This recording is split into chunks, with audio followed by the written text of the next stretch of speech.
Mesdames, Messieurs, bonsoir. Je suis Sandra Jeanneret, la directrice des soins du RHNE. Je vous souhaite une cordiale bienvenue pour cette nouvelle conférence des jeudis de RHNE. Je salue ceux qui ont bravé le froid et le début du gel. C'est ma spécialité de faire les jeudis RHNE de novembre. Donc l'année dernière, c'était la tempête, pour ceux qui se rappellent. Peut-être que l'année prochaine, je laisserai ma place à quelqu'un d'autre pour l'introduction. Ce soir, nous mettons en lumière l'expérience du Centre neuchâtelois de médecine des violences, le CNMV, qui fête aussi son premier anniversaire. Ceci dans le cadre de cette quinzaine de campagnes nationales de prévention de la violence domestique, sexuelle et de genre, lancée le 11 novembre dernier par la conseillère fédérale Elisabeth Baumschneider. Encore trop de personnes victimes de violences conjugales, familiales, communautaires restent sans prise en charge adaptée. Nous savons que l'écoute, l'accompagnement et l'expertise médico-légale sont décisifs pour les victimes. Inauguré il y a un an, le 25 novembre 2024 sur ce site, le CNMV a pour mission d'offrir une prise en charge confidentielle et gratuite dès 16 ans, associant soins et bienveillance à un examen clinique centré sur les violences subies, une documentation médico-légale rigoureuse et une orientation vers un soutien médico-psychosocial et juridique. C'est une longue histoire, la constitution du Centre neuchâtelois de médecine des violences. La première séance a eu lieu dans les locaux de la police neuchâteloise en 2019. Puis, Covid aidant, suspension. Et ensuite, il a fallu 4 ans de préparation, de recherche, d'organisation, de recherche de collaboration, de recherche de compétences et aussi de recherche de financement. Le Centre de médecine des violences est au bénéfice d'un financement croisé de 4 dicastères, la Commission administrative des autorités judiciaires, le service cantonal de la santé publique, l'Office de la politique familiale et de l'égalité et, j'ai oublié, les autorités judiciaires, je ne sais plus dans quel ordre je l'ai dit. Je profite ici de remercier chacun des représentants aussi de ces dicastères pour leur engagement pour ce centre. Ce centre est porté par une équipe spécialisée composée d'infirmières forensiques, de médecins légistes. Le CNMV fonctionne de manière indépendante des structures de soins, donc de RHNE, de la police et de la justice. Chaque personne peut ainsi s'y rendre sans obligation de dépôt de plainte. Nos intervenantes et intervenants feront ce soir le point sur cette première année d'activité du centre, les bénéfices constatés pour les victimes et rappelleront des conseils pratiques essentiels à suivre en cas de violence.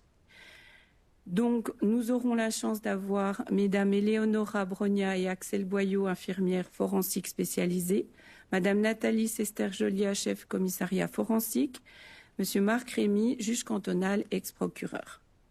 À l'issue de la conférence, vous aurez comme d'habitude l'occasion de poser vos questions aux intervenants-intervenantes.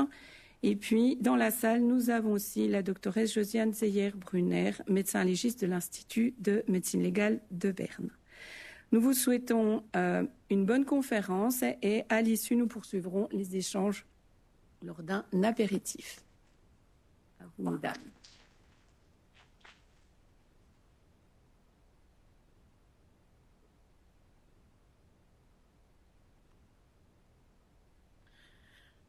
Bonsoir, je suis Éléonora et puis avec ma collègue Axel, on va vous présenter le Centre neuchâtelois de médecine des violences. Le Centre neuchâtelois de médecine des violences s'inscrit comme une réponse pratique au plan d'action national 2022-2026. Le 22 juin 2022, le Conseil fédéral a adopté un plan d'action national pour la mise en œuvre de la Convention d'Istanbul sur la prévention et la lutte contre la violence à l'égard des femmes et de la violence domestique. La Convention d'Istanbul a été ratifiée en 2018 par plus de 49 pays, dont la Suisse, et en la signant, ils se sont engagés à la respecter. La Convention d'Istanbul a pour objectif de réduire la violence à l'égard des femmes et les violences domestiques grâce à la prévention. Les victimes reçoivent une protection et une assistance appropriées. Les délits de violence sont poursuivis et les personnes qui s'en rendent coupables répondent de leurs actes. La Convention d'Istanbul englobe plusieurs champs d'action: la prévention de la violence, la protection des victimes, une poursuite pénale et puis une coordination globale entre les acteurs. Quelques mots sur le plan d'action national. Donc, il se concentre sur 3 thèmes principaux: l'information et la sensibilisation de la population, la formation de base et continue des personnels engagés et bénévoles, la prévention et lutte contre la violence sexuelle et sexiste. Le plan d'action vise à diminuer donc la violence à l'égard des femmes et la violence domestique, ainsi qu'à augmenter la sécurité individuelle de la population via plusieurs mesures qui s'adressent à tout groupe cible de violence, indépendamment de l'âge, de l'origine ou de leur orientation sexuelle. Les missions du CNMV, donc offrir au sein du RHNE une consultation médico-légale gratuite aux victimes de violences interpersonnelles.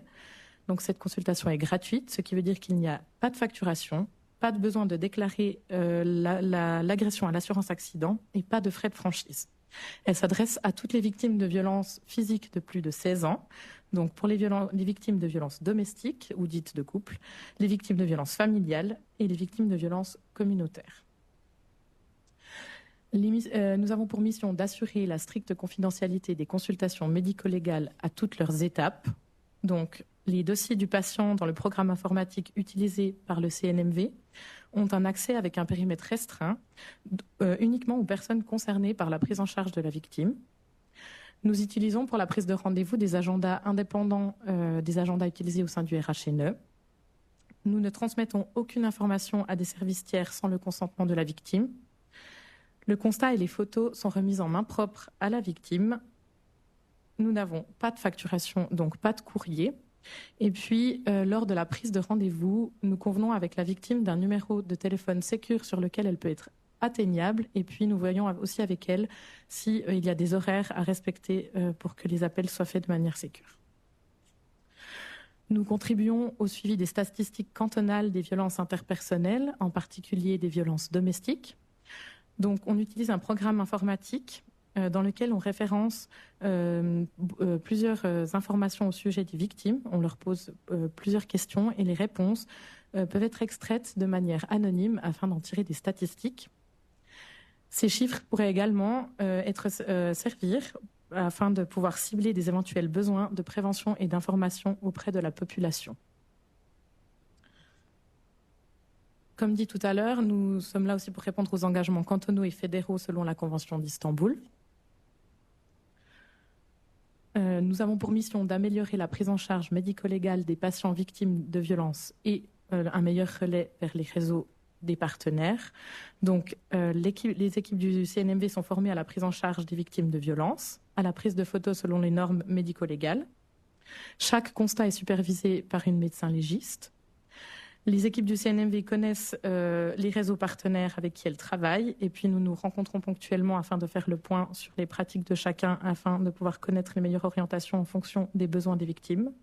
Et puis, durant les consultations, nous avons un temps imparti pour l'orientation des victimes en fonction de ce qu'elles ont comme besoins et demandes. Promouvoir la formation des professionnels de la santé à la prévention de la violence. Donc, l'équipe du CNMV participe à la formation des professionnels. Nous intervenons par exemple lors de colloques. Nous sommes intervenus par exemple pour des formations sur la détection de la violence ou sur les détections de la violence auprès de la personne âgée dans certaines équipes en fonction de leurs besoins et de leurs missions. Donc, les prestations du CNMV. Donc, c'est un accueil et une écoute attentive permettant à la victime d'exprimer les faits vécus. La consultation, elle se passe au rythme de la victime. Nous avons un temps assez conséquent à disposition afin de laisser la victime rapporter les faits à l'origine de la consultation, mais également un temps pour parler des antécédents de violences par le même auteur, suivant si la victime le connaît. Parfois, les violences durent depuis plusieurs années et puis les récits rapportés sont longs et difficiles. Il arrive aussi parfois que c'est la première fois que la victime nous rapporte les faits et qu'elle en parle.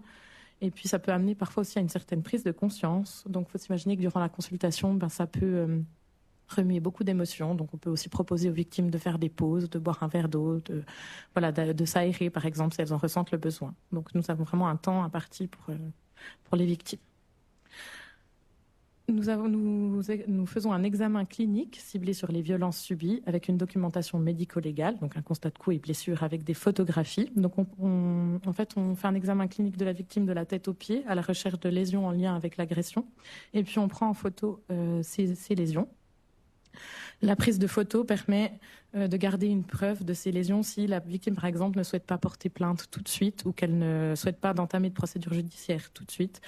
En tout cas, elle pourra le faire par la suite parce qu'elle aura les photos de ces lésions. Un soutien médico-psychosocial avec une orientation au sein du réseau des institutions et associations partenaires. Donc, durant la consultation, nous allons évaluer la situation de la victime. Et puis, en fonction de ses besoins et de ses ressources ou de ce qu'elle a déjà mis en place, on va pouvoir l'orienter au sein du réseau partenaire. Donc, par exemple, si elle a besoin de soins physiques, par exemple, vers son médecin traitant, ou alors si elle a un besoin, par exemple, de soutien au niveau psychologique ou financier, ou elle a des problèmes de titre de séjour, on va adapter notre orientation en fonction de ses besoins. Ce que le CNMV ne fournit pas, donc on ne va pas fournir d'examen médical avec un médecin somatique, il n'y a pas de prise en soins somatique, nous ne fournissons pas d'examens paracliniques tels que des radiographies ou des examens sanguins. On ne fournit pas de certificat médical ou d'arrêt de travail ainsi que des ordonnances. On ne fait pas de prise en charge psychothérapeutique. On peut proposer une deuxième consultation, mais ce serait seulement dans le cas où, lors de la consultation, la victime n'arrive peut-être plus à assimiler les informations qui lui sont données. Et avec son accord, on peut lui proposer de la revoir pour refaire le point sur les orientations et les choses qu'elle pourrait mettre en place. Et on ne propose pas de service de garde d'enfants. L'équipe du CNMV, donc on a un partenariat avec l'Institut de médecine légale de Berne, avec des médecins légistes bilingues, des infirmières forensiques spécialisées, un secrétariat avec des collaborateurs en tournus issus du département des urgences adultes, un responsable médical qui est le docteur Vincent Della Santa, médecin-chef du département des urgences, des responsables de soins, Sabine Lille-Boulogne, sage-femme-chef de département femmes-mère-enfants, et Barbara Poggioli-Guignard, infirmière-chef d'unité de gynécologie, urologie, centre du sein et CNMV. Des axes de collaboration forts. Donc, nous collaborons avec ces structures à différents niveaux. Ces institutions peuvent être à la fois des portes d'entrée du CNMV, comme des orientations possibles pour les victimes, ou alors le CNMV peut être un service qui répond à un besoin en fonction de leur mission auprès de la population. Quelques exemples concrets. Donc, on réoriente presque systématiquement toutes les victimes au service d'aide aux victimes d'infraction, qui est le SAVI, qui pourra prendre le relais en fonction des critères l'avis de la victime pour un soutien, par exemple, juridique, psychologique ou autre soutien selon ses besoins. Les urgences psychiatriques, donc nous avons la chance d'avoir le CUP au sein du même bâtiment qui peut prendre en charge la victime si la détresse lors de la consultation est importante. On pourra même proposer à la victime de l'accompagner si elle le souhaite après la consultation. Les urgences générales qui permettent de prendre en charge des problèmes somatiques non traités ou qui perdurent malgré qu'elles aient déjà consulté. Par exemple, nous collaborons aussi avec les urgences gynécologiques pour les agressions sexuelles si la victime aurait besoin de faire un constat d'agression sexuelle ou alors s'il y aurait un besoin, par exemple, de dépistage parce qu'elle a été exposée à des comportements à risque. Nous collaborons également avec la police si la victime souhaite porter plainte ou, par exemple, qu'elle ne se sent pas en sécurité. Il est important de retenir qu'aucune information n'est transmise par le CNMV à ses institutions et services sans le consentement de la victime. La collaboration est indispensable dans la prise en charge globale d'une victime de violence, mais pas sans son accord. Les portes d'entrée et accès au CNMV, donc pour l'instant, ça reste les urgences et la police. Nous avons aussi des victimes qui sont orientées par les structures d'aide aux victimes, comme par exemple le SAVI. Des médecins traitants aussi qui peuvent conseiller à leurs patients de venir nous voir. Et puis parfois les victimes elles-mêmes ou l'entourage qui a entendu parler du CNMV. Et ensuite, le parcours d'une victime au sein du RHNE. Donc si la victime est âgée de moins de 16 ans, il faudra qu'elle se présente pour un constat chez son pédiatre traitant ou alors aux urgences pédiatriques. Si la victime d'agression est âgée de plus de 16 ans, selon son type d'agression, donc si elle a subi une agression sexuelle, si la victime est une femme, elle devra se présenter aux urgences gynécologiques du RHNE sur le site de Portales, au 5e étage, où elle pourra bénéficier d'un constat d'agression sexuelle effectué par un gynécologue et une infirmière. Si la victime d'agression sexuelle est un homme, elle se présentera sur le site de Chaux-de-Fonds ou de Portales aux urgences adultes, où elle bénéficiera d'un constat d'agression sexuelle. Il est important pour le relevé de preuves de sensibiliser la population au fait qu'il serait bien de venir le plus rapidement possible pour un constat d'agression sexuelle et puis dans la mesure du possible ne pas se laver, ne pas se doucher et puis de prendre les habits portés lors de l'agression idéalement dans des sacs en carton. Ensuite, si la victime d'agression a subi des agressions uniquement psychologiques, donc que ce soit un homme ou une femme, elle pourra se présenter aux urgences psychiatriques des sites de Chaux-de-Fonds ou de Portales. Et ensuite, si la victime a subi une agression physique, donc 2 possibilités, soit elle a besoin de soins dans un premier temps en urgence avec par exemple des plaies ou des douleurs, ou qu'elle souhaite un arrêt de travail, elle peut se présenter aux urgences du RHNE sur le site de Portales ou de Chaux-de-Fonds, ou alors consulter son médecin traitant ou un centre médical, et par la suite prendre rendez-vous au CNMV. Il est idéal que la personne prenne rendez-vous elle-même. Si la victime ne nécessite pas de soins, alors elle peut prendre directement rendez-vous au CNMV où un rendez-vous lui sera fixé dans les 24 à 48 heures. Bonsoir, je vais vous parler du déroulement d'une consultation et d'une prise en charge au CNMV en plusieurs étapes. Donc déjà, c'est la victime qui téléphone au CNMV et c'est la secrétaire qui lui fixe un rendez-vous dans un délai de 24 à 72 heures. On laisse un délai pour que les lésions puissent apparaître et aussi pour que la victime ait le temps de se reposer et qu'elle ait les idées claires lorsqu'elle vient raconter le récit. Le constat, ce n'est pas une urgence, vu qu'il n'y a pas de soins qui sont prodigués. Donc la victime, si elle a besoin de soins, elle se rend aux urgences et elle vient chez nous dans un deuxième temps. Le jour du rendez-vous, donc la victime, elle se présente au premier étage à l'accueil des urgences et on vient la chercher pour la conduire dans les locaux du CNMV. La consultation, donc c'est une consultation avec l'infirmière qui se déroule en 3 parties. Une partie avec une documentation dans un dossier informatisé, le REDCap. Une partie où la victime nous fait un récit des événements et nous on prend les notes version manuscrite afin d'avoir un contact avec le patient tout au long du récit. Et puis ensuite il y a un examen physique avec la prise de photos. Si possible, nous faisons une interview avec le médecin légiste, sinon le cas est discuté par la suite. Et puis nous orientons la victime vers les différentes institutions en fonction de ses besoins. Un rendez-vous, il est fixé pour la remise du constat en main propre, à maximum 1 mois. Et puis, si le constat est prêt avant, nous nous permettons de rappeler la personne pour lui demander de venir le chercher, mais seulement si un numéro sécuritaire a été confirmé avant. Après le départ de la victime, donc nous dictons le constat, nous décrivons les lésions, et puis nous transmettons le constat au secrétariat pour correction. Ensuite, le constat est transféré au médecin légiste pour validation et discussion du cas si besoin. Et nous trions les photos et archivons le constat en version papier. Quelque temps après la consultation, donc l'infirmière ou la secrétaire qui est présente ce jour-là, elle remet le constat à la victime en main propre, en version papier, avec les photos sur clé USB. Selon la complexité de la situation, nous permettons de rappeler la victime si la victime a donné son accord au préalable. Et puis cette deuxième consultation, elle est faite dans les cas complexes pour faire le point avec la victime concernant les différentes orientations qui lui ont été proposées durant la consultation et si elle a de besoins supplémentaires.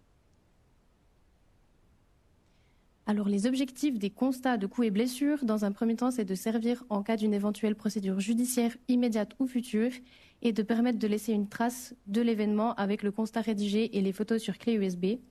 Comme ça, la victime, une fois qu'elle a le constat, elle peut en faire ce qu'elle veut. Si elle veut le transmettre, le garder pour plus tard, c'est elle qui décide. Ça permet aussi de valider le ressenti de la victime et d'offrir une écoute durant la consultation et de faciliter l'orientation au sein du réseau de soins et d'aide pour la victime. Le contenu du constat, donc, c'est une description de l'événement violent à l'origine de la consultation, un historique de la relation victime-auteur selon le type de violence et des antécédents de violence par ce même auteur si l'auteur est connu. Un état de santé actuel de la victime depuis l'agression, donc un état de santé physique et psychologique, ce qui nous permet de rediriger le patient en fonction de la symptomatologie et des besoins. Une description des lésions prises en photo et le résumé d'une éventuelle consultation aux urgences du RHNE.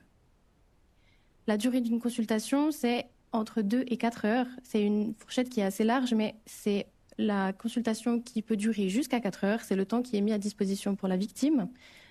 Pour donner un exemple, une consultation pour des violences communautaires, c'est environ 1h30 en fonction des lésions et du récit. Et puis, ensuite, on a aussi le temps administratif, donc sans la présence du patient, qui peut aller jusqu'au double du temps de la consultation.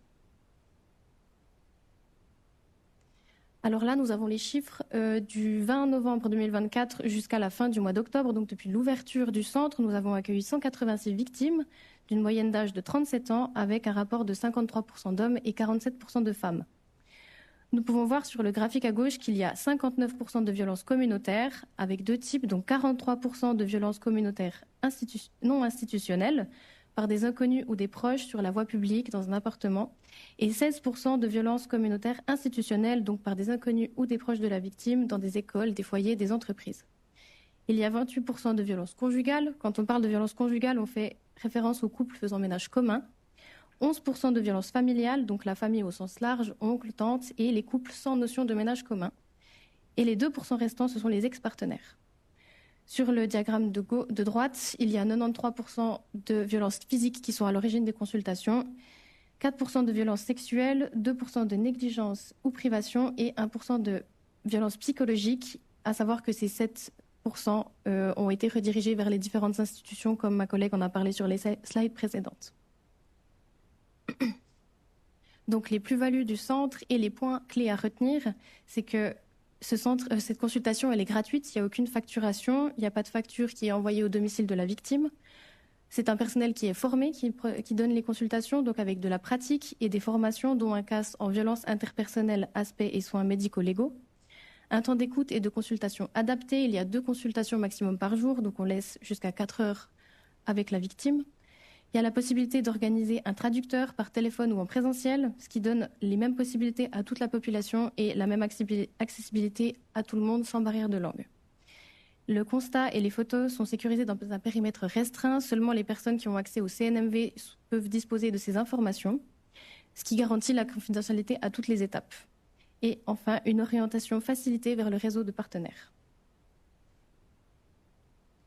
Ici, vous avez notre flyer. Donc, la CNMV est uniquement sur le site de Portales. La consultation est du lundi au vendredi de 8h à 16h30. Sur le flyer, vous pouvez trouver nos horaires et les numéros utiles, comme sur le site du RHNE. À savoir que les rendez-vous sont pris par téléphone, mais si la victime se trouve dans l'incapacité d'appeler, elle peut envoyer un email qui se trouve sur le flyer et sur le site du RHNE pour prendre un rendez-vous. Merci beaucoup. Je laisse la parole à Madame Sester.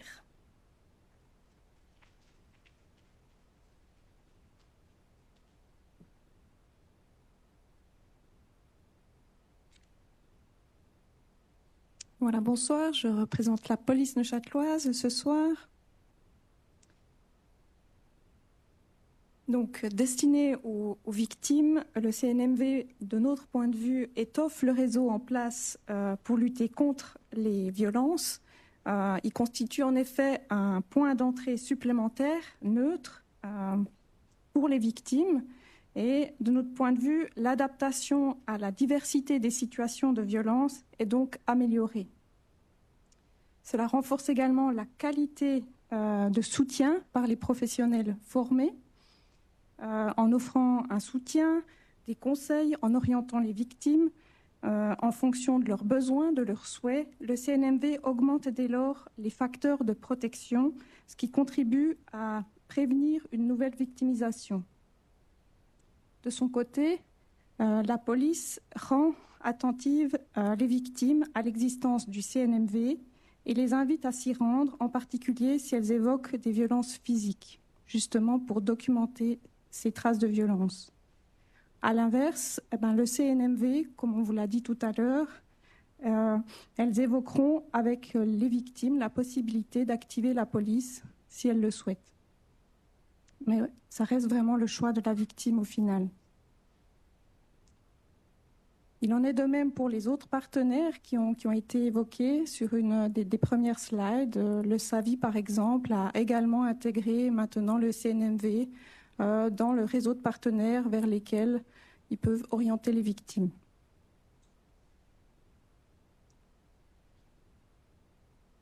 Les prestations du CNMV sont donc complémentaires aux mesures déjà mises en œuvre par les différents partenaires du dispositif. Pour la police, par exemple, ces mesures préventives sont les mesures de police classiques, qui comportent quand même un grand aspect préventif.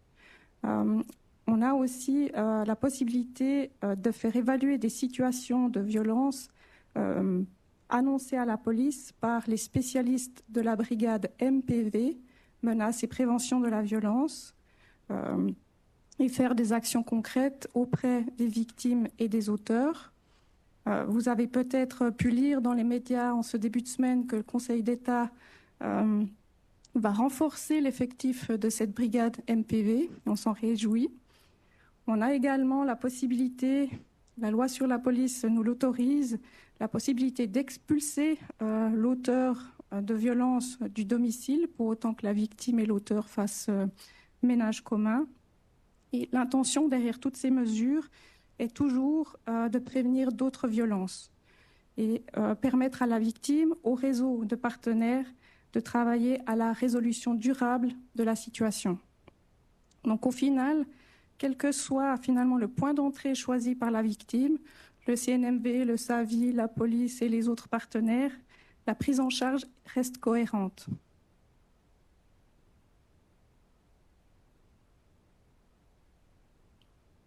L'idée est vraiment que les besoins des victimes soient au centre. Le CNMV permet d'améliorer finalement l'expérience de prise en charge des victimes au niveau médical tout d'abord. Si elle a besoin de soins, de soutien psychologique, le CNMV peut aider à coordonner un rendez-vous avec ces autres entités du RHNE par exemple. Et ça évite peut-être parfois à la victime de devoir répéter certaines choses. Le CNMV peut accompagner, peut-être faire l'introduction, toujours avec l'accord de la victime. Soutien également au niveau pénal. Le CNMV offre la possibilité d'un délai de réflexion pour engager une dynamique pénale sans compromettre la documentation des traces des violences. Ça évite le potentiel effet repoussoir à chaud d'actionner la police et d'entrer dans cette dynamique pénale. La victime a vraiment le temps de réflexion et puis de pouvoir prendre une décision sereinement. Si la victime s'est d'abord présentée à la police et a déposé plainte et s'est ensuite rendue au CNMV pour effectuer un constat médical, si elle le souhaite, elle peut transmettre ce rapport, cette documentation à la police et ce rapport vient renforcer le dossier pénal. Mais c'est vraiment la victime qui fait le lien entre le CNMV et la police.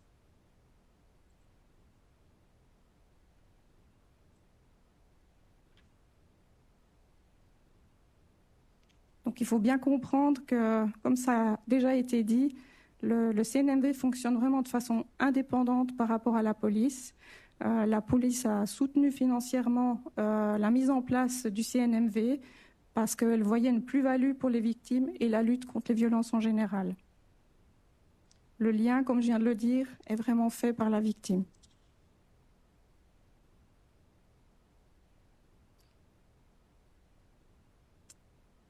Donc, les partenaires qui composent le réseau sont vraiment complémentaires. À titre d'exemple, c'est très important pour la victime, cette documentation, car elle vient vraiment pour renforcer la préservation des traces. Mais il faut bien comprendre que ce n'est pas le seul aspect de préservation des traces. Si la police est activée, elle peut prendre le relais, elle peut sauvegarder d'autres preuves. Et là, le facteur temps est important si on veut récupérer des images de vidéosurveillance, récolter des témoignages. On sait que une personne a une mémoire qui s'efface avec le temps. Donc là, le facteur temps est important. L'auteur aura potentiellement moins de temps pour détruire des preuves, construire un alibi, fuir éventuellement.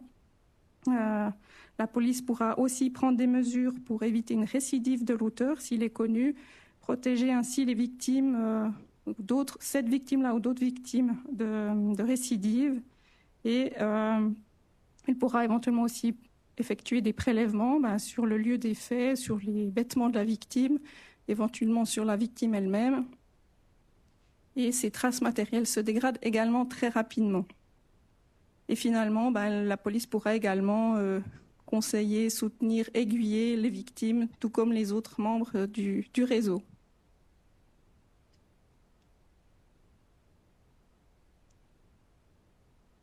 Pour la police, le CNMV s'inscrit vraiment dans un concept plus large de médecine légale de proximité, de médecine légale neuchâteloise. Le dispositif existant est déjà composé de médecins judiciaires locaux que le ministère public peut solliciter sur certains cas, souvent sur suggestion de la police, pour effectuer des examens, des prélèvements sur des personnes vivantes ou des personnes décédées.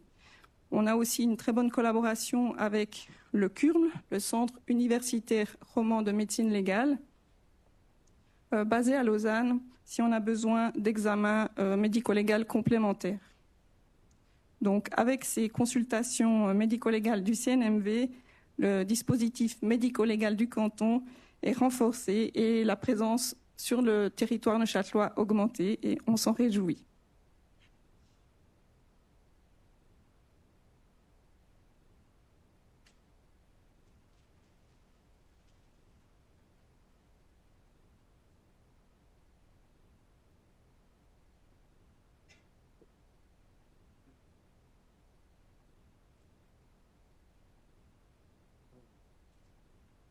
Juste la petite manette pour changer les slides, c'est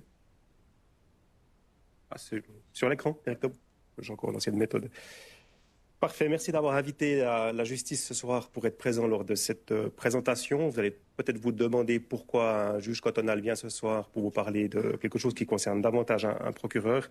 Pour la simple et bonne raison que j'ai quitté ma fonction de procureur il y a 2 semaines et j'ai fait partie du groupe de travail qui a accompagné le lancement de ce centre de médecine des violences. Donc c'est plus sous mon ancienne casquette que je viens que celle de juge cantonal. Voilà la situation de départ pour la justice. On a souvent une situation qui est rapportée au ministère public, donc au procureur, avec une situation de violence. Et je trouvais cette image assez intéressante parce que finalement, vous avez cette illustration de violence avec un mélange de lésions, d'insultes, de menaces et de contraintes. C'est un peu le cocktail qu'on a souvent dans nos affaires, avec des violences verbales, des violences physiques, de la pression psychologique. Et tout ceci doit être démêlé par le juge ou par le procureur. Ce soir, on va s'intéresser plutôt aux lésions, parce que c'est ce que le centre de médecine va investiguer. Et c'est ça que je vais vous présenter maintenant.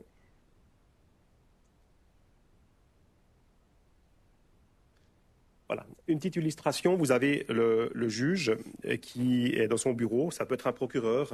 Jusqu'à 6 mois de condamnation, le procureur fait office de juge. Il peut sanctionner jusqu'à des peines de 6 mois. Et après, c'est un juge qui va le faire. Et la question que je trouvais intéressante de débattre avec vous ce soir, c'est de se dire finalement qu'est-ce qui se passe dans la tête d'un juge lorsqu'il doit apprécier une situation de violence sur la base des preuves. Qu'est-ce qui va le convaincre ou pas de retenir des violences commises par un auteur. Et c'est là qu'on voit que le fait d'avoir un certificat qui est bien rédigé, qui est complet, selon un protocole, peut être déterminant. Le juge, il va avoir des versions, il va avoir des déclarations dans des procès-verbaux de police. Il devra établir quelle est la thèse la plus crédible. Ça, c'est les preuves ordinaires. Et puis, on a des preuves techniques. On aura des photos, on aura peut-être des enregistrements, des vidéos qui auront été tournées avec un téléphone. Et on aura aussi le constat du Centre neuchâtelois des médecines de violence qui viendra peut-être en ajout d'autres certificats médicaux. Et ce document constitue une preuve importante pour le juge. On le verra de manière détaillée après.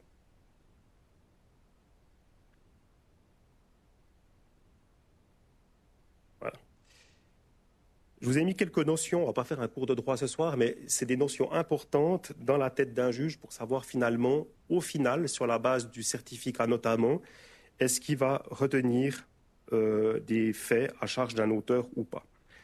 Et ça me semblait intéressant de vous emmener dans cette réflexion du juge pour asseoir sa conviction. Tout d'abord, rappelons une règle de base, c'est qu'au départ de toute affaire, un auteur est présumé innocent.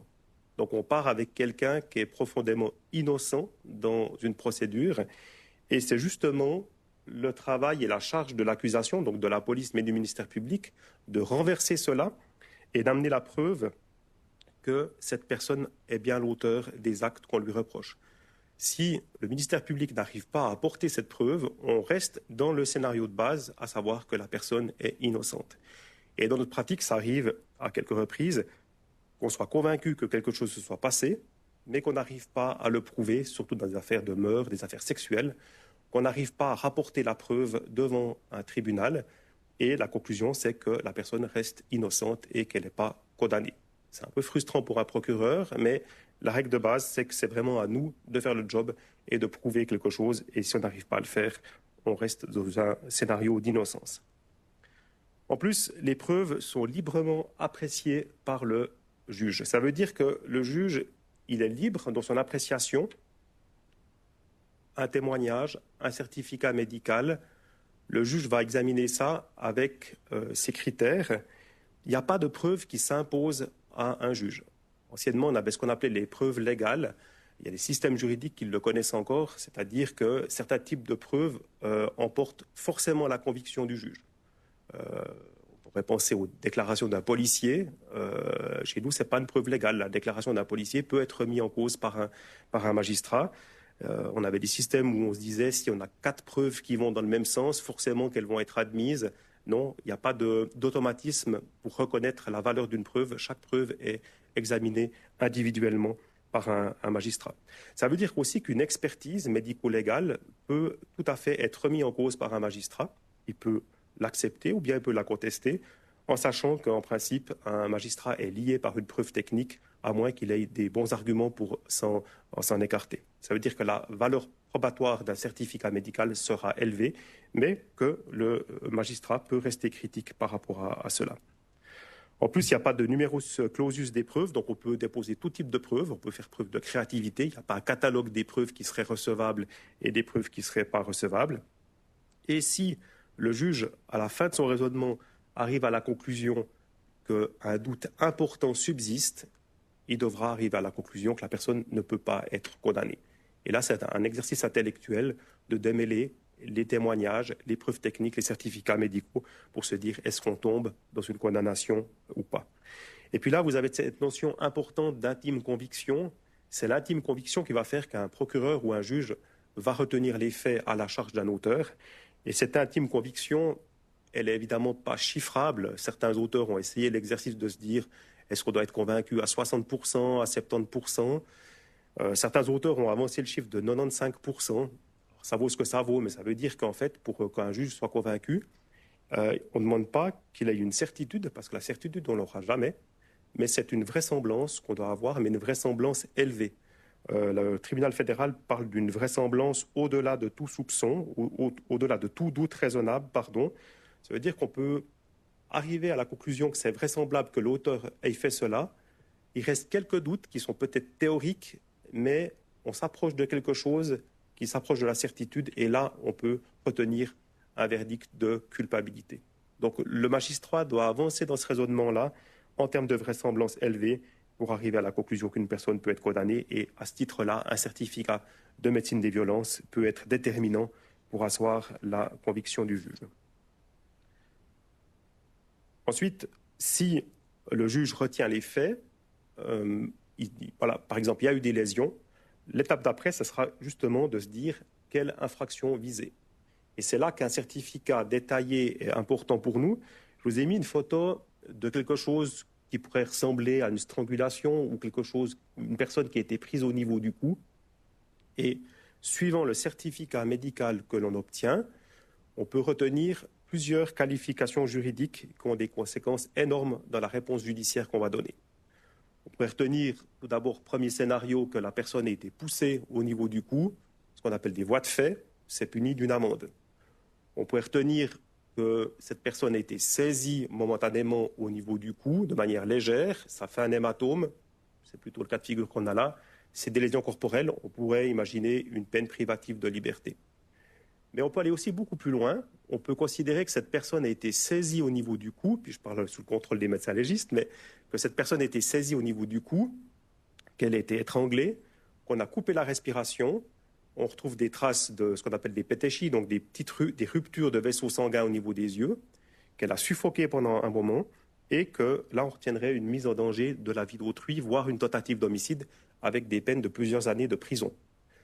Et c'est vraiment là-dessus qu'un certificat médical va être important pour nous, parce que typiquement dans une situation de strangulation, si on a des signes de pétéchie, de suffocation, on va vite rentrer dans des qualifications juridiques importantes avec des conséquences importantes pour la peine. Et c'est là qu'on a besoin du concours des spécialistes, des médecins légistes. Alors là, on peut imaginer un certificat qui est fait par la médecine des violences, mais on peut examiner des examens encore plus poussés par des expertises complémentaires confiées aux médecins légistes pour vraiment établir s'il y a eu un danger de mort imminent dans ce cadre-là ou pas. Donc, vous voyez, on doit d'abord établir les faits, puis après, on doit essayer de voir dans quel cas juridique ces faits tombent. Et suivant les catégories, en termes de peine, ça a une importance, mais aussi en termes de plainte, certaines infractions se poursuivent que sur plainte. d'autres c'est d'office, ça veut dire même sans plainte de la victime. Ça c'est important parce qu'on a des fois des victimes qui ne veulent pas déposer plainte. Ça sera important de savoir si on peut quand même continuer à travailler sur le cas en absence de plainte. Et puis les délais pour travailler sur ces cas sont extrêmement différents. Les voies de fait, on a 3 ans pour travailler sur ces cas-là. Après, l'action pénale est prescrite, ça veut dire qu'on ne peut plus punir ce genre d'agissement. Et puis pour les autres infractions, on peut avoir des délais de 10 à 15 ans. Donc vous voyez que le calendrier est vraiment différent avant de pouvoir statuer sur une affaire en matière de si c'est prescrit ou pas. Donc en résumé, pour la justice, le Centre de Neuchâtelois de médecine des violences a un rôle important. Il permet d'avoir une description détaillée des lésions selon un protocole médico-légal. C'est ça qui est important, c'est qu'il y a un standard de qualité qui est respecté. Auparavant, on avait déjà des constats de médecins traitants ou des urgences, mais les urgences, ils n'ont pas forcément le temps de faire un travail de fond. Et souvent, il nous manquait des données. Soit la photo n'était pas de bonne qualité, soit on n'avait pas mesuré les blessures avec une réglette. Et ça arrivait plusieurs fois qu'on avait des documents qui n'étaient pas de première qualité. Et là, on a quelque chose de beaucoup plus soigné parce qu'on peut prendre le temps de faire cela avec une approche médico-légale. On a le dossier photographique. Et puis, comme je l'ai dit, on a des possibilités d'examen complémentaires si on doit faire des examens sur dossier ou avec la victime. Dans la relation avec la victime, c'est aussi important parce qu'on a une capacité d'écoute, de conseil, où le centre peut expliquer à la victime ce qu'elle peut faire pour faire valoir ses droits. Comme on l'a dit avant, nous, ministère public, justice, on ne reçoit pas ces documents. Pour être honnête, on aimerait bien les recevoir parce que ça nous permettrait d'avoir plus de cas, mais on doit pleinement respecter la décision de la personne. Si elle ne veut pas donner suite à cela et elle ne veut pas produire son certificat et pas déposer plainte, ma foi, on doit respecter cela. Et c'est quelque chose qu'on vit aussi dans notre quotidien avec des gens qui ne veulent pas déposer plainte et puis qui ne veulent pas donner suite à des infractions qui peuvent être potentiellement graves, mais ça, on doit le respecter. Et puis, j'ai mis responsabilisation dans le sens, on dit à la victime, tu as été victime de quelque chose, on remet un certificat, et puis après, c'est à elle de prendre une option, de savoir qu'est-ce qu'elle veut faire sur la base de conseils qu'on va lui donner. Et ça, je trouve aussi important de remettre la victime au milieu du processus, puis de lui dire, on peut vous aider, on peut vous donner des conseils, mais le dernier mot vous appartient par rapport à la suite judiciaire ou pas. Voilà ce que je pouvais vous dire pour décrire un peu le point de vue de la justice et puis la plus-value que constitue ce centre pour l'activité judiciaire. Merci.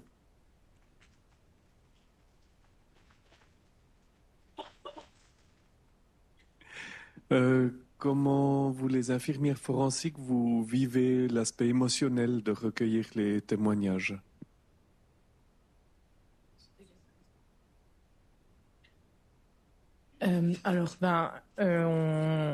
On a la plus-value, en fait, au sein du Centre Neuchâtelois de médecine des violences, de bénéficier de supervision par une équipe d'un psychiatre et d'une infirmière en psy, qui fait qu'on peut faire part de nos ressentis. Et puis, on parle aussi, on a le soutien de nos collègues. Donc, bien sûr, on ne raconte pas les situations vécues, mais plutôt, la confidentialité est respectée aussi à ce niveau-là. Mais voilà, on peut bénéficier d'un soutien. C'est pour nous, émotionnellement, c'est un peu plus difficile. Et puis, on a le soutien de l'équipe. On peut aussi parler avec donc les médecins légistes et puis nos responsables. Donc, c'est surtout dans le partage, en fait, et puis de aussi mettre des mots parfois sur ce qu'on ressent. Donc, on est plutôt bien entouré à ce niveau-là. Et puis, on a vraiment une chance aussi de pouvoir débriefer, en fait, avec des professionnels sur le sujet. Peut-être juste petit complément.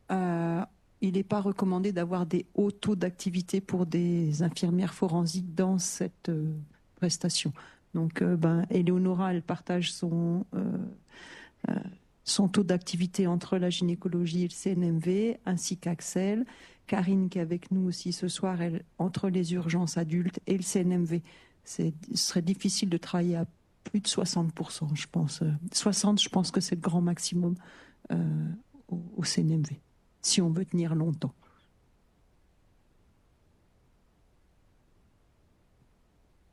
Est-ce qu'il y aurait une autre question, ou vous êtes tous congelés puis vous préférez aller boire l'apéro ?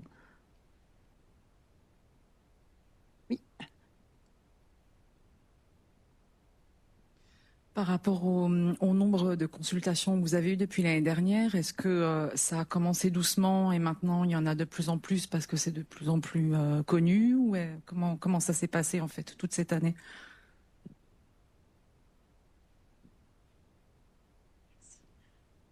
Oui, on peut noter donc un démarrage quand même, le temps de se faire connaître, donc forcément les débuts avec un peu moins de victimes, et puis ça commence à avoir de plus en plus, et puis surtout de plus en plus de victimes viennent parce qu'elles connaissent et puis elles ont entendu parler du CNMV, donc bien sûr nos portes d'entrée restent quand même toujours la police et puis les urgences, mais de plus en plus de personnes s'adressent à nous directement, et on voit l'activité augmenter au fil des mois qui passent, donc oui, bien sûr c'est plus gentiment.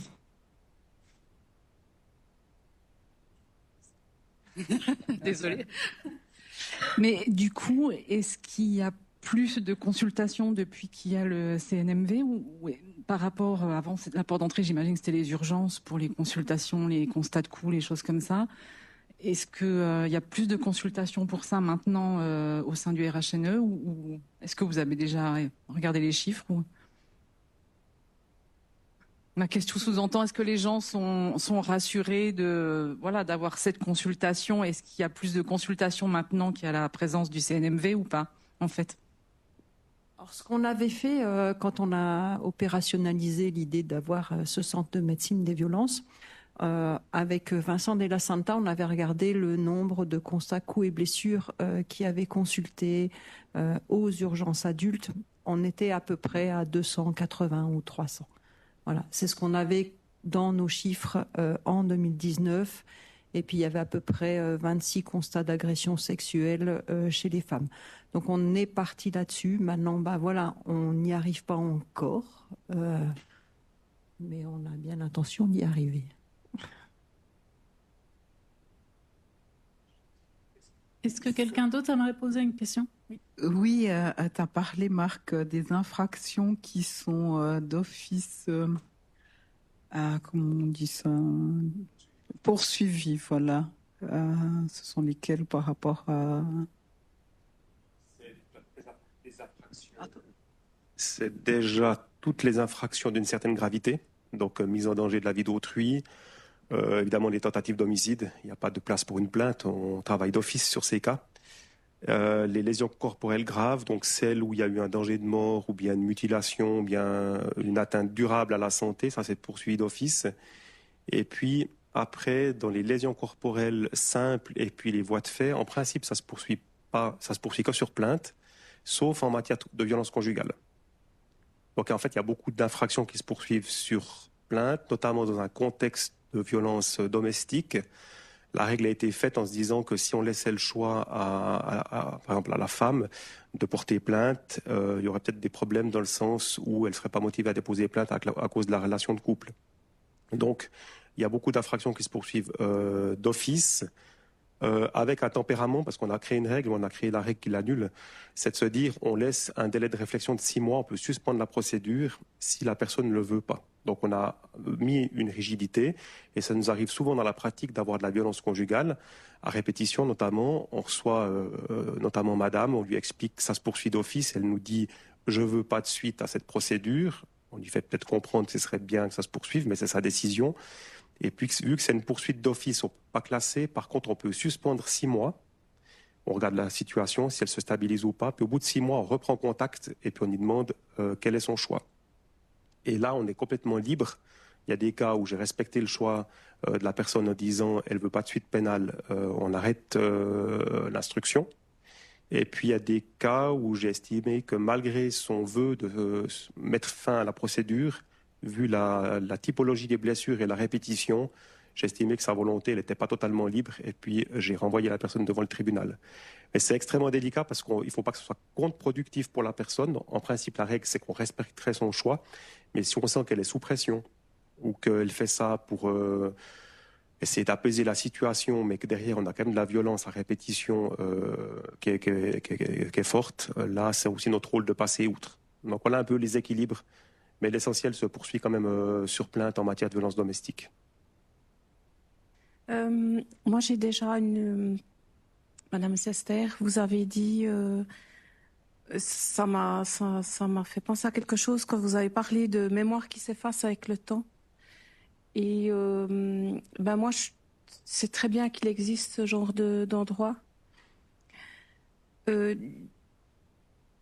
Comment vous expliquer que, enfin, je ne sais pas comment tourner ma phrase, mais que quand il y a une convocation de témoins, par exemple, et que dans les convocations, les gens s'attendent à voir uniquement le procureur, les avocats, par exemple, et tout, puis donc ils sont confiants.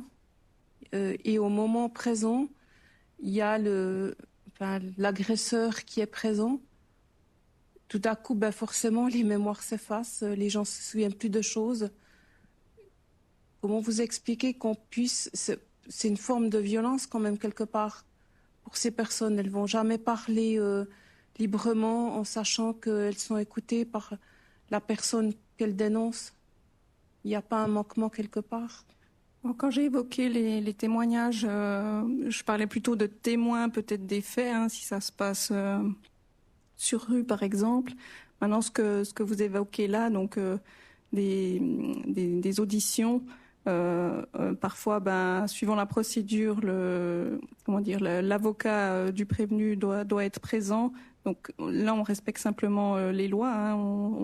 Le but, c'est pas de revictimiser les personnes, mais on suit simplement la procédure pénale. Merci. Et puis, je profite, j'ai le micro. Monsieur Rémy, il y a...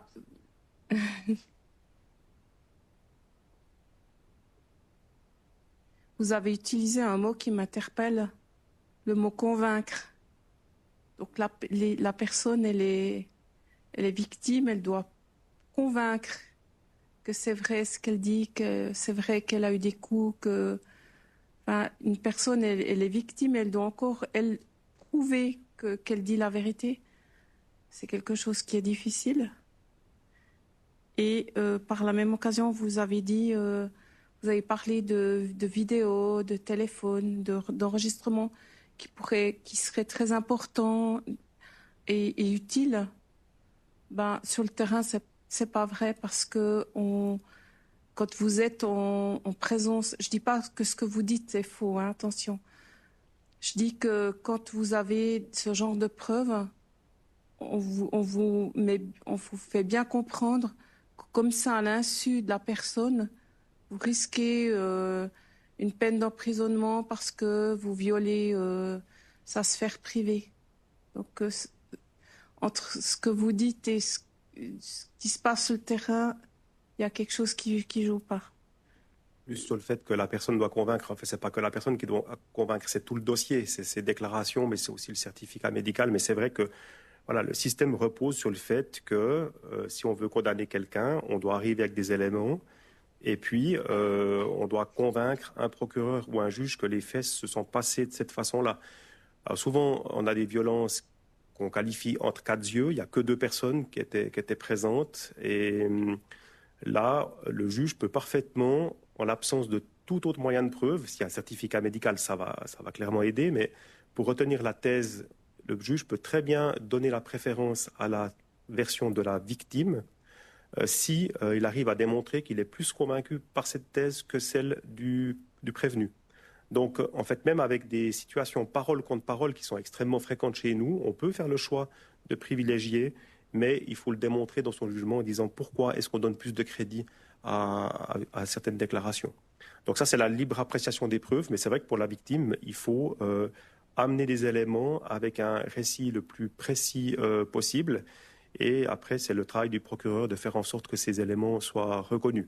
On essaye aussi de ménager les victimes en limitant le nombre d'auditions pour ne pas les victimiser plus que nécessaire. Et voilà. Mais je suis tout à fait conscient que de passer par une procédure pénale n'est vraiment pas agréable pour la victime, surtout qu'on peut avoir des confrontations parfois avec l'auteur. On peut avoir des situations qui sont pas évidentes pour la victime. Après, pour les preuves vidéo, vous avez raison. Suivant comment ces preuves vidéo ont été récoltées, on peut s'exposer au fait qu'elles ont été récoltées de manière illicite et puis qu'elles ne seront pas exploitables. Ça, c'est une chose. Mais nous, ce qu'on dit et le message qu'on donne, c'est s'il y a des preuves qui ont été récoltées pour des infractions d'une certaine gravité, il faut les déposer, et puis après, c'est sous l'angle de l'exploitabilité qu'on verra. Tout au plus, on dira, cette preuve, elle n'est pas exploitable, on enlève du dossier. La mission de la justice, c'est quand même pas de poursuivre des gens parce qu'ils ont tourné une vidéo, parce que quelqu'un se faisait agresser. Donc le risque me paraît minime que vous soyez, vous, visé par une accusation en ayant filmé cela. Mais le risque que vous prenez, c'est que la preuve soit écartée du dossier. À part ça, plus l'infraction est grave, plus le tribunal fédéral admet que ces preuves récoltées par des particuliers doivent être admises et être considérées. Donc j'ai envie de dire, déposez-les, et puis c'est toujours quelque chose qui peut amener des éléments pour la justice. Merci beaucoup. Et juste, ensuite, je me tais, encore quelque chose qui m'interpelle. Quand vous parlez des délais dans le temps, vous avez parlé de 15, 20 ans, etc. C'est quelque chose qui me surprend parce que quelqu'un qui vit une hypothèse 20 ans avec une personne, qui a des coups, des strangulations, quelque chose de fort, puis qui par peur, par emprise, etc., la personne ne part pas, puis pour X raison, après 20 ans, elle prend la fuite, puis au moment de parler devant un médecin, de choses et tout, on ne peut pas dire ah non, mais c'est prescrit parce que vous êtes fait étrangler il y a 20 ans, c'est l'effet de maintenant. Enfin, ce que vous m'avez dit, moi, ça me laisse perplexe, au fait. Ouais, le droit pénal est construit comme ça, mais dans tous les systèmes juridiques, on estime qu'après un certain délai, l'action pénale ne doit plus s'exercer. Pour des simples et bonnes raisons, c'est que déjà pour trouver des preuves sur des faits qui se sont déroulés il y a 15 ans ou 20 ans, c'est quasiment impossible. Puis on considère aussi que suite à l'écoulement du temps, il y a un moment donné, la machine judiciaire doit s'arrêter. Autrement, on pourrait, après 50 ans, 60 ans, encore poursuivre des faits. Alors, il y a quelques cas où il n'y a pas de prescription, mais c'est des cas très, très, très, très rares. Mais pour avoir vécu dans ma carrière des faits qui étaient rapportés 25 ans après pour un cas d'agression sexuelle, clairement c'était prescrit, c'était sur le cas qui était majeur. Retrouver des preuves 25 ans après, c'est extrêmement difficile. Donc ouais, le droit pénal est construit comme ça en disant il y a des délais pour tout. Et puis plus l'infraction est grave, plus ce délai est long. Et puis on estime que passé un certain délai, la machine judiciaire doit s'arrêter pour qu'on ait aussi une sécurité du droit, puis dire voilà, la situation elle est comme ça à un moment T, et puis qu'on ne va pas investiguer 50 ans après des choses. Il posera des gros problèmes aussi. Merci beaucoup.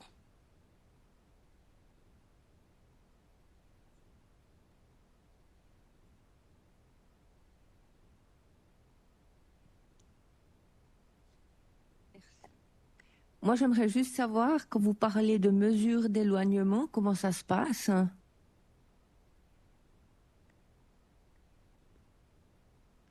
Donc effectivement, en fonction de la situation, la loi sur la police autorise la police à éloigner l'auteur du domicile conjugal. La police peut ordonner jusqu'à 10 jours et elle peut ordonner également jusqu'à 30 jours avec l'aval du tribunal des mesures et contraintes. Donc elle soumet cette mesure au TMC et puis le TMC doit la valider si elle veut prononcer un éloignement de plus de 10 jours. Donc concrètement, en pratique, en fonction des situations, des fois c'est 1 ou 2 jours pour permettre un petit peu à la victime de souffler, des fois c'est 1 semaine et dans des cas extrêmes où on aimerait pouvoir peut-être faire d'autres investigations, on ordonne jusqu'à 10 jours, voire plus. Je ne sais pas si ça répond à votre question. On a encore une question sur Facebook d'une personne qui suit la conférence qui demande après combien de temps des messages SMS ou WhatsApp ne sont plus recevables pour une plainte. Je ne sais pas qui veut répondre. Je souhaite bien comprendre la question, savoir recevable dans quel sens. Je n'ai pas plus d'infos, ne sont plus recevables pour une plainte. Et c'est des messages de quelle nature? Des SMS ou des WhatsApp. Mais avec quel contenu? Quel intérêt ils auraient pour la procédure? Parce que j'en déduis que ce seraient des éléments de preuve qui pourraient permettre d'élucider une infraction. Je ne sais pas, j'essaie de compléter la fin de la question, mais j'ai envie de dire tant que l'infraction n'est pas prescrite, c'est des cas sur lesquels on peut travailler. Donc des voies de fait, donc la chose la moins grave dans la lésion, c'est 3 ans. Après, on a 7 ans, 10 ans, 15 ans. Donc, tant que l'affaire n'est pas prescrite, ces moyens de preuve vont nous intéresser. Si l'action pénale est prescrite, évidemment qu'on ne va pas en faire grand-chose. Ce que je vais peut-être juste dire pour compléter, pour la sécurité des victimes, c'est une question intéressante. On a ces mesures d'éloignement des auteurs. Et c'est quelque chose qu'on vit fréquemment comme procureur, surtout en permanence, où on est informé de situations à risque. C'est quelque chose de fréquent. On se dit, qu'est-ce qu'on va prendre comme bonne mesure pour protéger la victime? Et il faut être honnête, la mesure d'éloignement ou le fait que l'auteur n'approche plus la victime, ça va dans des cas où la menace est considérée comme faible ou moyenne. Si vous avez des situations où la victime est vraiment en danger, il y a 2 mesures qui s'imposent. Soit c'est le placement en détention de l'auteur, soit c'est la mise en sécurité de la victime dans un foyer. Alors on va me dire, c'est la victime qui fait les frais de cela parce que c'est elle qui quitte le domicile, mais c'est le meilleur moyen de la mettre en sécurité dans un foyer dont l'adresse est inconnue du grand public. Mais c'est vrai que quand on a des gens qui sont menaçants, le fait d'interdire l'accès au domicile, c'est une mesure qu'on prononce, mais des fois on est un peu mal à l'aise suivant la nature du danger. Donc il faut être conscient qu'il y a un risque par rapport à cela. J'ai juste un complément par rapport à la question qu'on avait avant de Facebook. On me précise que c'est des SMS contenant des menaces, du harcèlement après séparation. Je ne sais pas si ça modifie votre réponse ou si c'est la même réponse qu'avant. Si c'est des menaces à répétition, c'est entre 7 et 10 ans qu'on pourra travailler sur ces cas-là. Après, il faut voir à partir de quand part ce délai de 7 ans. Si c'est pour chaque acte, ça dépend si c'est une durée continue ou pas. Grosso modo, c'est plusieurs années pendant lesquelles on peut traiter ça pour que l'infraction soit sanctionnée. Après, c'est le problème de la preuve, puis de pouvoir monter un dossier sur la base de cela. Mais en l'occurrence, là, on a quelque chose d'écrit, donc c'est plutôt une preuve qui est assez forte. Merci.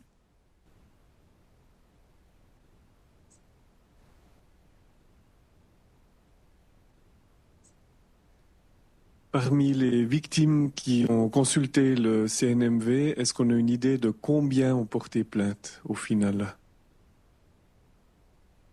Et est-ce qu'il y en a davantage qu'avant?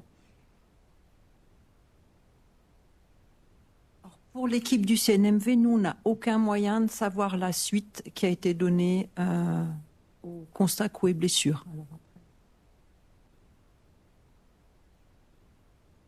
Bon, déjà, à ce stade, c'est assez difficile de donner des chiffres fiables. Il y a justement le parcours de la victime peut être divers. Des fois, elle se présente d'abord à la police, elle est ensuite orientée au CNMV. Des fois c'est l'inverse.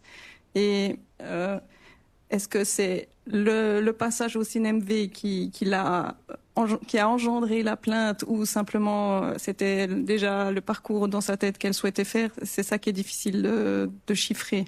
Donc c'est vrai qu'à ce stade, je peux pas vous donner vraiment de chiffres fiables. Je suis navrée. Je sais pas si...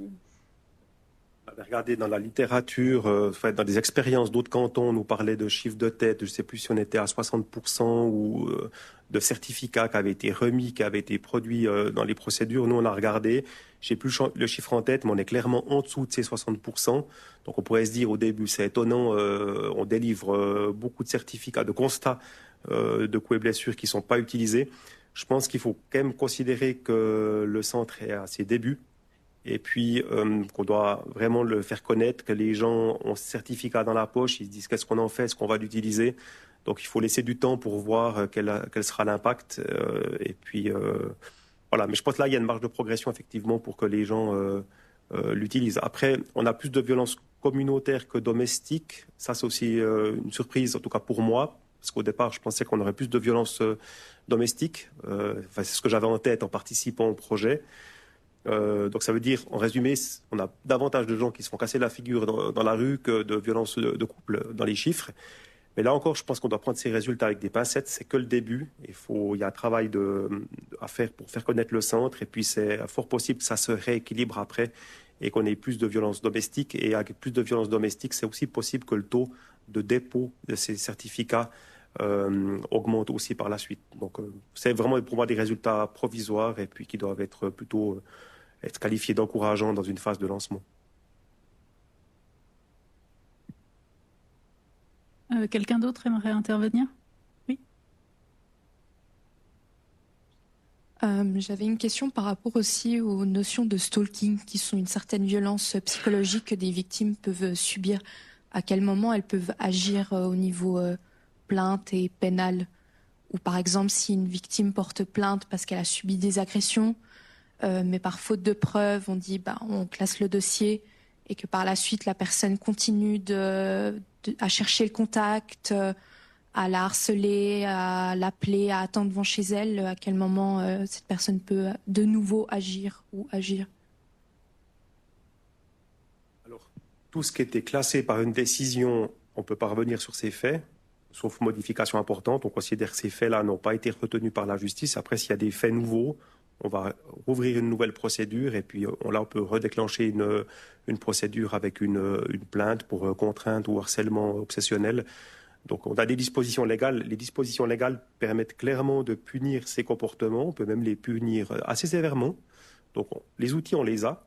Après, c'est vraiment la qualification, la preuve qu'on arrive à apporter pour prouver le comportement, prouver le comportement qui est nuisible, prouver le comportement qui est contraignant. Et puis nous, quand on renvoie ces gens, quand j'étais procureur plutôt, quand on renvoie ces gens dans le tribunal, on doit objectiver ça et puis on doit vraiment rédiger des faits. Donc on ne peut pas juste dire, tiens, cette personne, elle m'a suivi de temps à autre l'année passée. On doit dire, le 14 janvier, à telle heure, la personne a fait ci, a fait ça. Donc c'est là que des fois on arrive aux limites de l'exercice, c'est qu'on doit vraiment décrire des choses de manière très très précise. Et puis il nous manque des éléments parce qu'il y a peu de souvenirs, parce qu'il n'y a pas de preuves tangibles.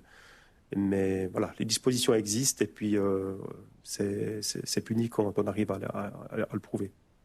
Merci.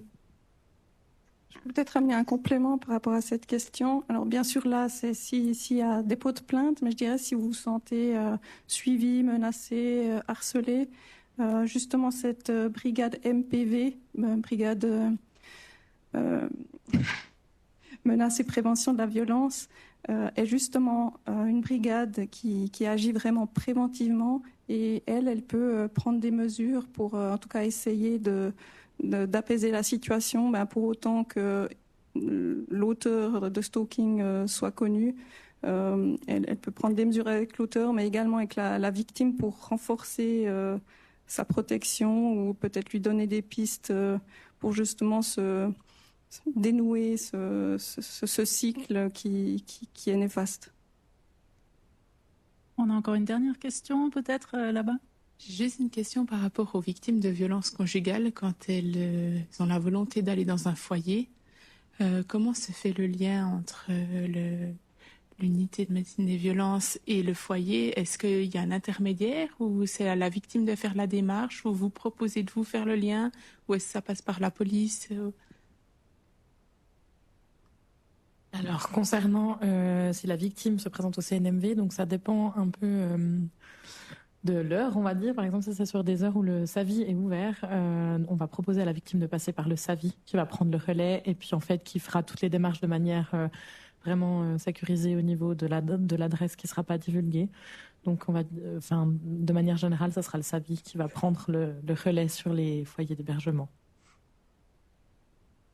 Et dans les situations d'urgence, la police peut aussi prendre contact en direct avec les foyers pour placer et protéger la victime. Alors, s'il n'y a pas d'autres questions, je vous invite à passer à côté pour l'apéritif. Vous pouvez poursuivre les échanges avec nos intervenantes et intervenants. On remercie pour leur conférence. Merci beaucoup.